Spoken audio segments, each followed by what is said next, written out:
Right, Rodney, what are we hunting today? We're hunting wild clays, the natural habitat, and the beer bottles, Indian artifacts. There they are, right over there, sitting cozy in the little cubby. Rodney's going to take them out. Not all. I'll save some for you. All right.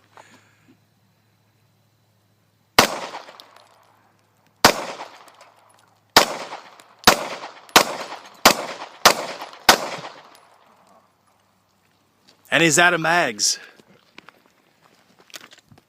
Now it's time for the great white hunter. The stake is claimed. Now that Rodney's knocked over all the fucking targets. Alright. There's still some up there. There's still some.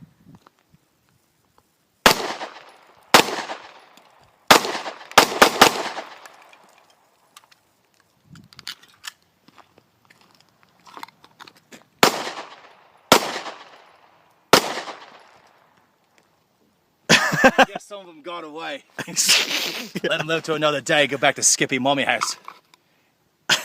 Skippy? I don't know. That was that was fucking horrible.